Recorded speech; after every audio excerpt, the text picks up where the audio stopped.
Ane eta Josune gara, Trampola taldekoak. Trampola taldea sortzen da Taller de Artes Eszenikaz eskolatik 2017an sortu genuen, guztira 7 bat lagun gara eta kolaborazio ezberdinetan mugitzen gara. Trampola taldean 2 subtalde bezala dauzkagu, batzuk Bartzelonara joan ziren eta han ari dira lanean, eta gero hemen geratu garenok bertako artistekin, Euskal Herrikoekin gabiltza harremanetan.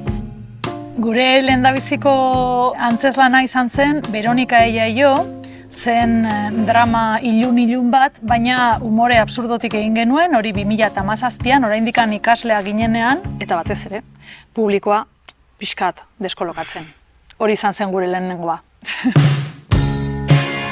Azken antzoki dantza, Gontzal Uriberekin batera ni neuk egiten dudana, eta 2018an estreinatu genuena. Hori izan zen gure bigarren antzeslana, mikro antzeslan bat, 20 minutuko iraupena zuena, eta sinopsian bertan zeuden antzoki baten 2 langile. Bata Lehiatilan salmentan aritzen zen eskatila bat, eta bestea tramoista bat. Zerbait gertatzen zaie hiltzen dira, eta hor hasten da historia. 2 mamu dira, 2 mamu txiki. Trampola Bartzelonan,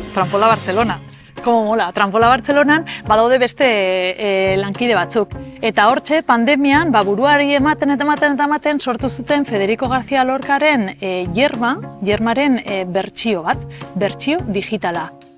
Eskuekin, eta hori, kamera txiki batean, eta oso polita zen. Trampola Bartzelona, mola, oso ondo egin zuten.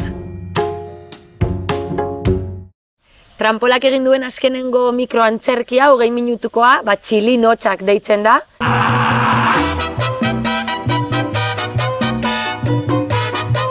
Metro Kuadroka kolektiboarekin lan egiteko gogo asko genituelako, eta kontatzen du Joli izeneko neska baten historia bat. Oso historia goxoa, oso sentsazio atseginarekin hasi ginen, konturatu ginen, goxoago baino garela pixka gehiago tontoagoak. Eta orduan historiari buelta eman genion, eta oso historia absurdo bat, oso performatikoa bezala da, eta bertan ere kontatzen dugu nola sortu den guzti honen historia ere bada.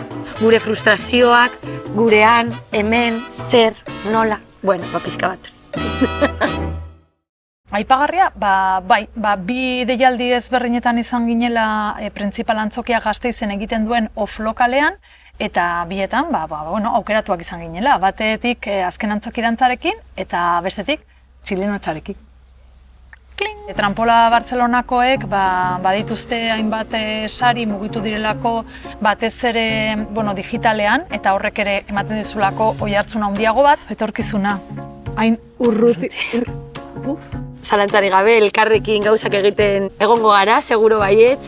Niri gustatuko litzaidake umore absurdotik, gauza raroak egin, barrea sorrarazi, hori da niri Josunerekin sortzen zaizkidan gogoiek, eta seguro ibiliko garela absurdo umorea eta barreak egiten, ez? Modu laburrean edo modu luzean, ez da?